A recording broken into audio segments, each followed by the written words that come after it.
show my love for you. Welcome to Marriage Mondays, where we talk about all things marriage and, of course, most importantly, family. Thank you guys so much for watching and tuning in and listening. Thank you guys so much for your support. Thank you. This is Marriage Mondays.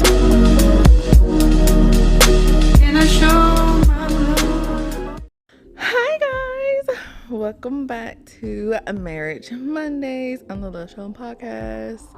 This episode, we are going to be talking about being individuals and one at the same time. So continue to watch and listen. Hello.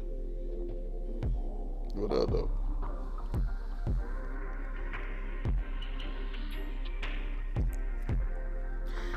So this is the realness of marriage. He is aggravating me, and he talking about he was gonna quit the podcast.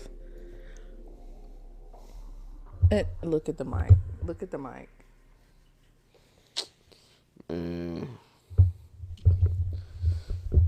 So, babe, being individuals and one at the same time, I have different feelings about that. I know you have different feelings.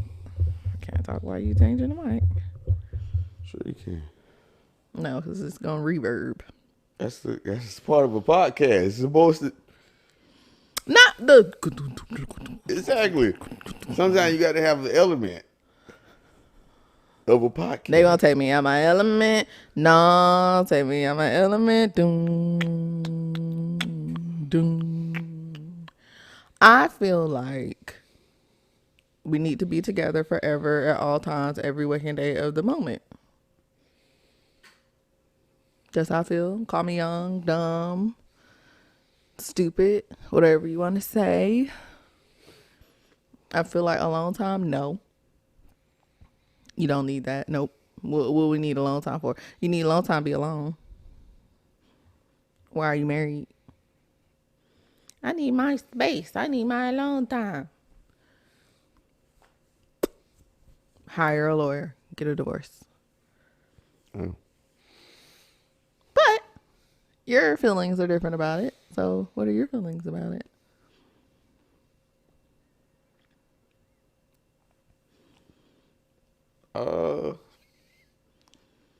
So,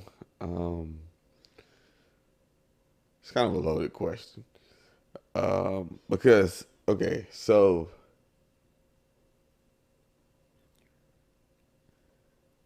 there are times when everybody needs to be alone. There are times that people need to meditate. There are times when people need to figure stuff out for themselves. While married? Yeah, even married, because so I it's thought like the last podcast you said you need to inform your spouse and think of them when it comes to decision making and thoughts and stuff.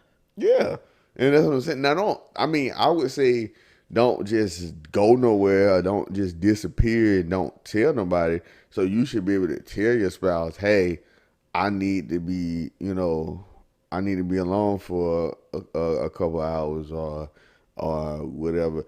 I will say this: I don't think if in a healthy marriage it shouldn't take forever. You shouldn't need. I don't believe that you need days away from your spouse and weeks away from your spouse and all that. I think that's a bit excessive.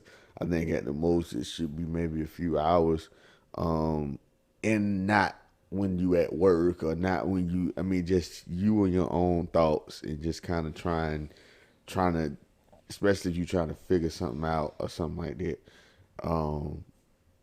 I don't see nothing wrong with a couple hours to try and, because it's just like I say about like therapy. Like, so couples therapy and couples counseling ain't going nowhere if you as an individual are not in a good space. So you have to put yourself in a good space.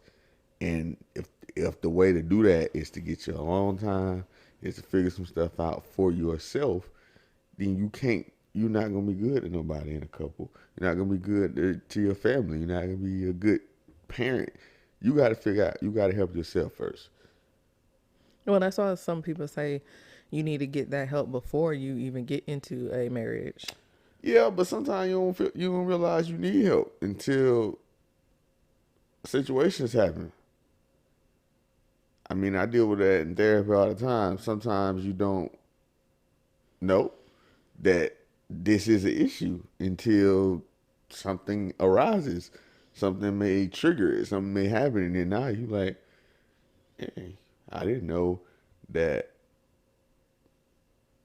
that was a thing. You know, it's like you just don't. Sometimes,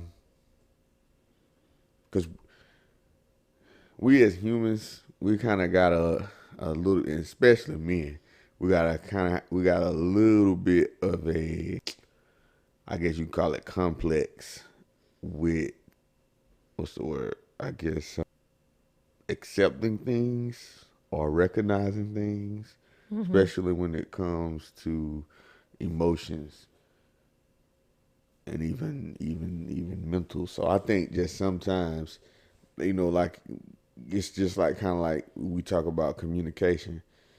If you realize that you communicate poorly, that's probably for a reason. It's probably because you were never taught how to communicate. It's probably because, you never communicated with anybody healthily. You probably didn't have a healthy relationship with your parents. So you need alone time to get communication skills? Possibly. So you think couples therapy and individual therapy? I think there needs to be a couple therapy because you could have a perspective like your therapist. I don't know how therapy goes. I ain't in therapy, but I'm assuming that the therapist will ask, how is your partner? How does your partner communicate? I'm sure it's important to understand how the other partner communicates, and you could be interpreting it totally wrong. So I think that should be couples therapy for communication. But the thing about it is, you realize that you don't just have a problem communicating with your spouse or with your partner.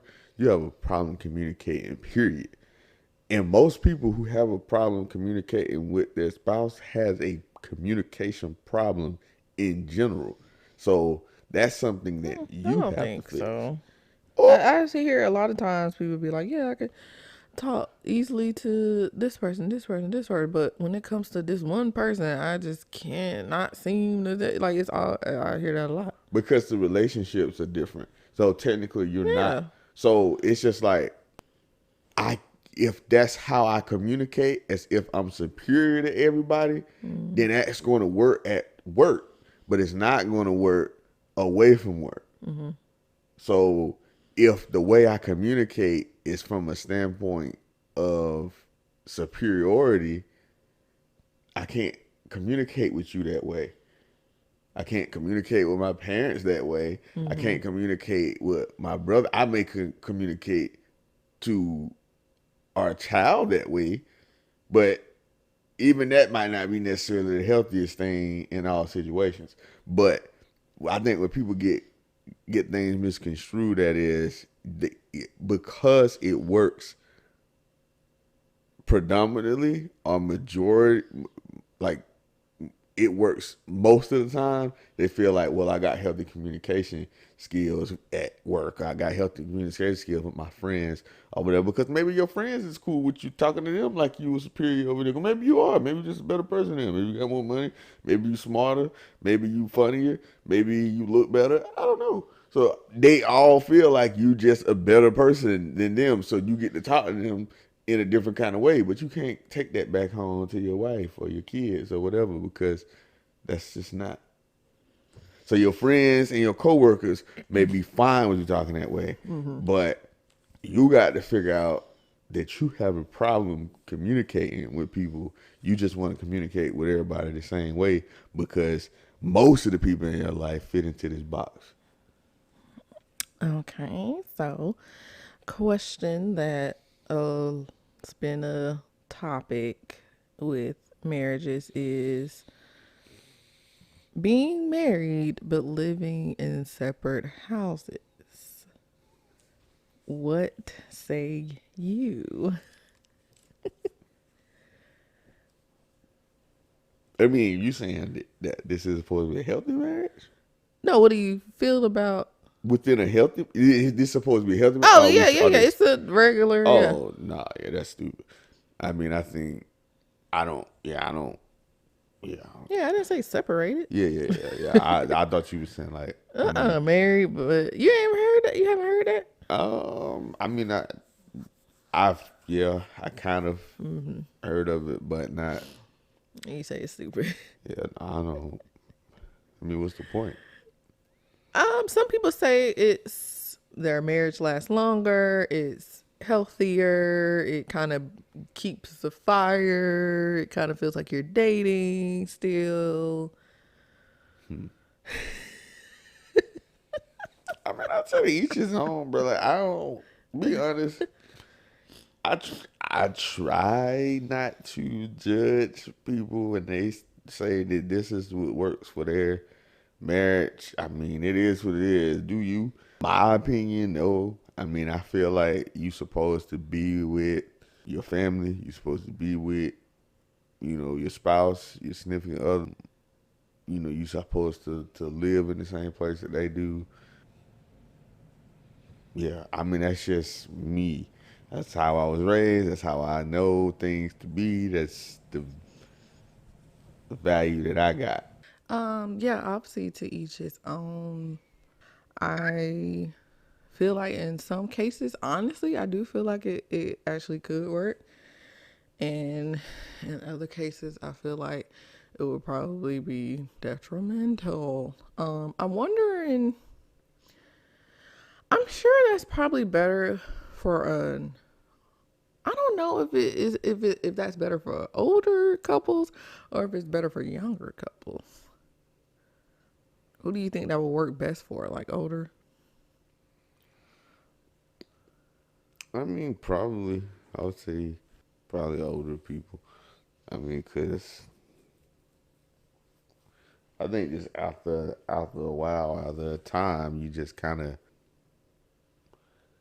I don't want to say get tired of the other person, but I just think, after years and years and decades of being together, like, it's just kind of, it may become just routine. It may become, quote unquote stale. And I mean, if you don't, take the initiative to, you said a statement. You were like, some people say that it keeps it fresh and keeps it kind of, I guess, Like you're still dating. exciting and stuff like that.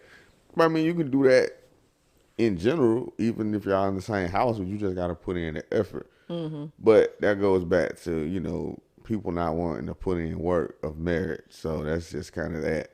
So it's like, that's why I was saying, like, back to the initial point, self work is still work. Like, it's, you you do have, I mean, I get it. Like, if you're saying I need to live in a separate house because, I feel smothered, or I feel like, I can't, do this, or whatever. Like, you feel a certain kind of way, then that's different. Now, I hate to tell you, you might be separated. Like, you might not be in a healthy marriage because that means you're not comfortable around your spouse. And if you need to be away from that person, then I don't think this marriage is very healthy. I mean, yeah, that's kind of how I feel about it too.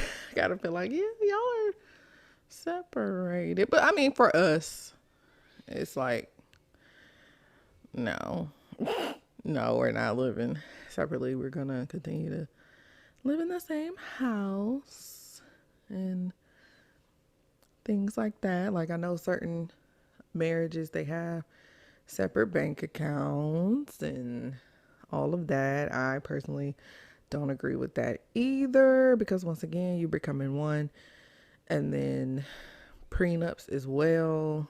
I don't know if we want to get into all of that.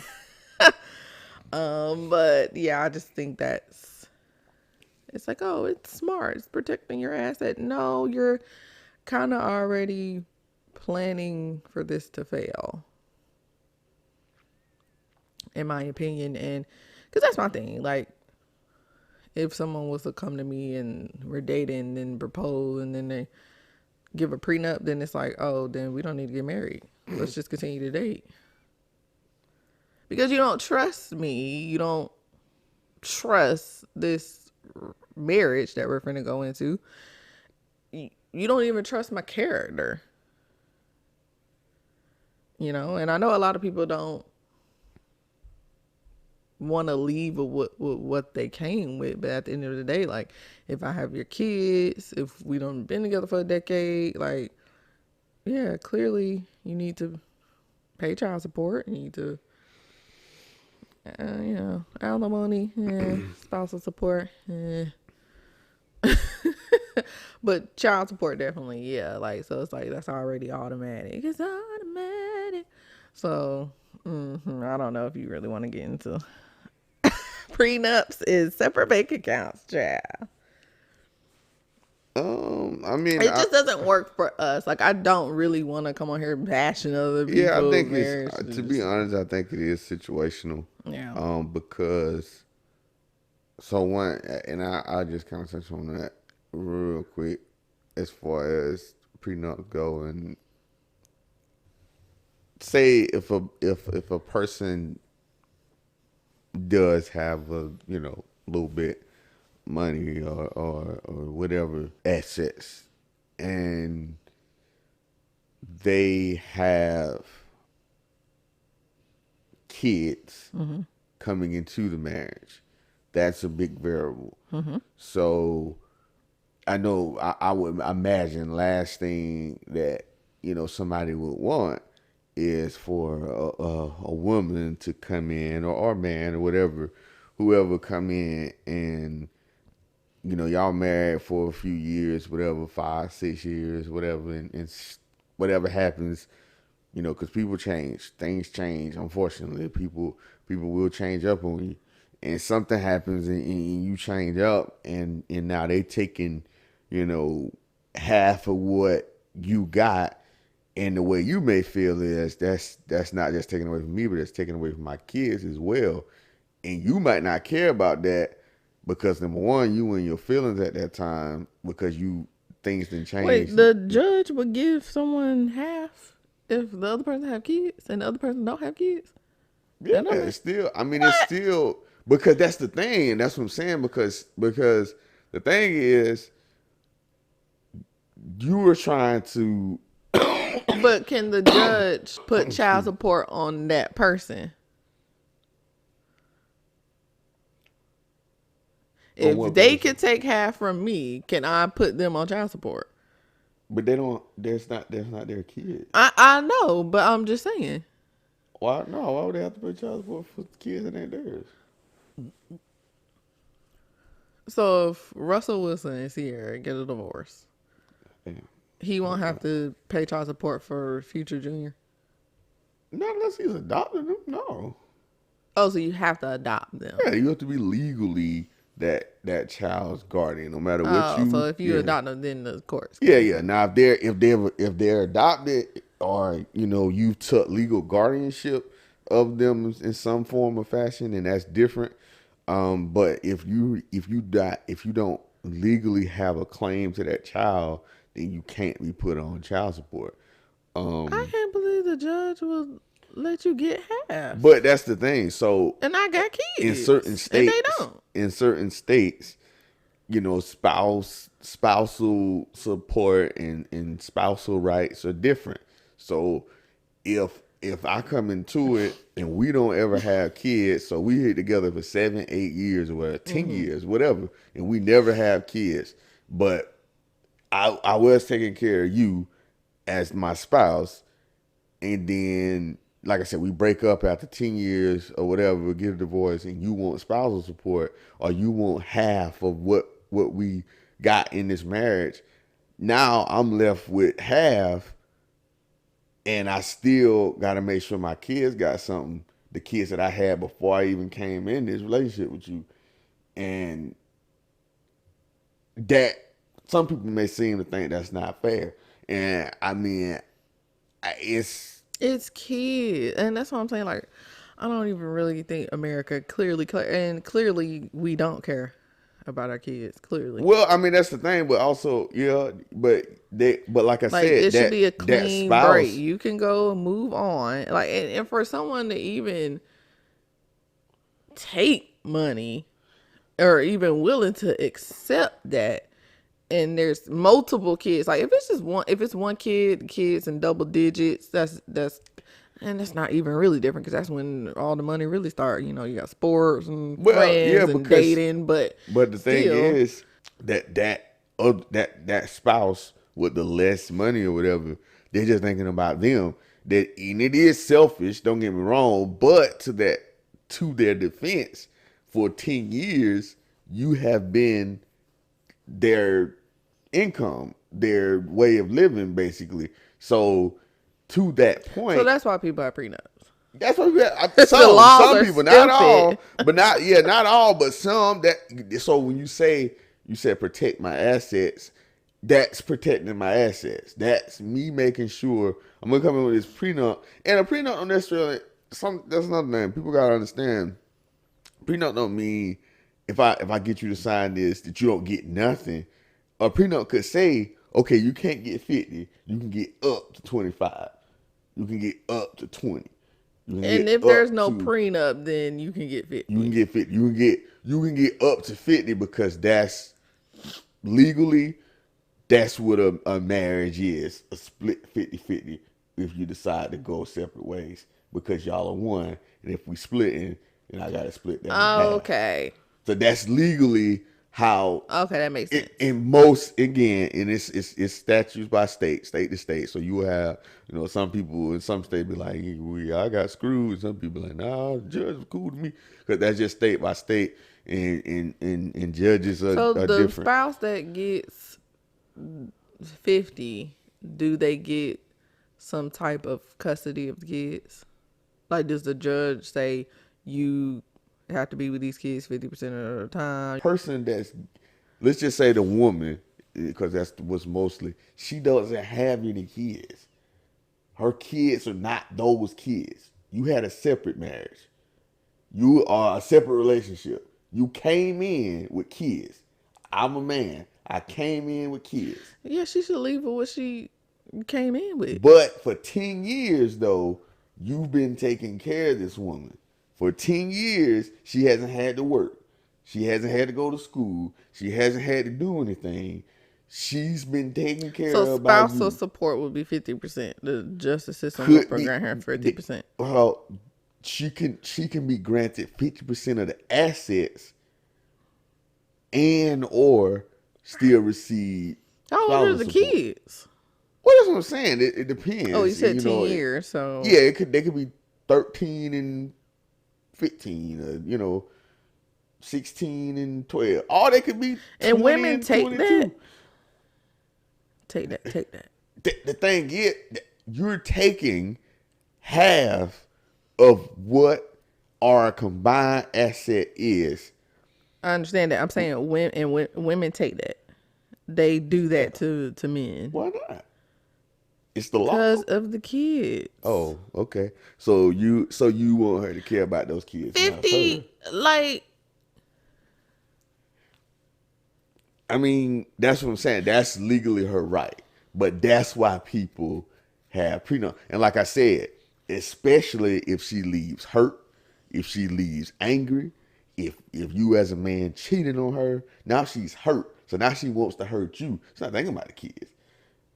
That's the thing. You're not. So that's what a prenup is for. Because things happen. No, we all know things happen. It is what it is. Once that happen, she not thinking about the kids. She thinking about her, and she thinking about what you did to hurt her, and she want to get back. So the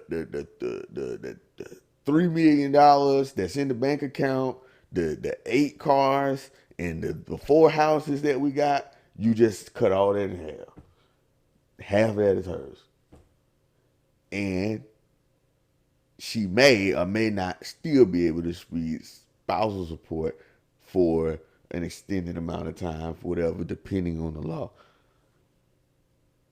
And you may have been planning on. What the kids' moms? Yeah, I'm that's like the other really thing. Yeah, invested. that's the other thing. I'm like invested in the story. Yeah, I need yeah, all the yeah, yeah, like, details so I but, can. but anyway, like I said, But yeah. I said that was supposed to be brief, but that's the gist. That's the real gist of a prenup. And like I said, yeah, again, some people would say, and a lot of people would say, the prenup is not to say again that you don't get nothing. That's not what a prenup is supposed to be for. A prenup is supposed to say it's to set a limit. So okay, listen, if this does happen, you're gonna leave with $250,000. Okay, and how do you feel about separate bank accounts in one bank account? I mean, I think the first off, I think it is smart to have multiple bank accounts. I don't think you should ever put all of your money or all of your assets in one bank account or one account. That's kind of, especially with the way things go now. However, your spouse should have access to everything that you got, as well as vice versa. There shouldn't be no secrets. You shouldn't be hiding money. That's the crazy part. You shouldn't, if your spouse asks you, hey, I see you got this savings account, or I see you got this, stock account. I see you got this. What's in there? You shouldn't be like, oh, I can't show you that. That's my private money. God damn, bro, like I mean, I think, that's if you got a 401k, your wife shouldn't, or your husband shouldn't not know that you got a 401k. That's how I feel about the separate bank account thing. So your spouse should feel that you're not going to withhold anything from them. So, I mean, if they feel like you're withholding money or hiding money, and that's a problem. But yeah. Consensus on how important is it to have a long time? And do you feel like you need a long time right now? Because our situation is different now, and I get all the long time in the world, a little too much, and I feel like you don't get any. So do you feel like you need a long time? Cause I told you I can go to my mama's house a couple of days. Mom, if you're watching, I'm sure she will be delighted for me to get a little bag and go over there a few days. No, I mean, I think it just kind of is what it is. I mean, No, I'm saying, do you feel like you need a long time? no, I mean, I don't. I'll say this: I've never. Well, I ain't gonna say never. Recently, I haven't necessarily ever needed a long time. Um, Yeah, the only thing that I would do when I would have quote unquote a long time, or a time where you wasn't around, was, like I said, just watch TV shows that you don't like to watch. That's about it. Like, it's really nothing else that I do that I can't do with you. Or even if RJ was here or whatever, most of the time he in the room playing. So like, say like Sunday mornings when you used to go to work, that's all I used to do was watch 2, 3 TV shows. By the time they was going off, they're about an hour and a half long a piece. By the time they was going off, you was about to get ready to come back home. That was it. And like I said, RJ was doing his own thing in the room playing his game or whatever. So yeah, that was my quote unquote a long time. So yes, I have fell behind on her TV shows. But I'm saying, do you want that back again? no, it's not necessary. I mean, I find TV is not that important. So I mean, that's what it is. Like I find little. Which TV, don't even get me started on that, because like truth moment, I'm really trying to figure out like what I can and cannot watch right now. But I'm a little worried about how you are going to feel about it. Because if God tells me like, oh, you can't watch this, then I don't think we can watch anything. This is the thing. I don't watch stuff that rattles my spirit in any kind of way. Well, all right, guys. I don't know where we left off, but technical difficulty. But thank you guys so much for tuning in on another episode. Maybe we'll do a part 2 of this, or maybe we'll continue the conversation a little bit later. Y'all let me know. Drop down in the comments. Let me know. But yeah, thank you for watching.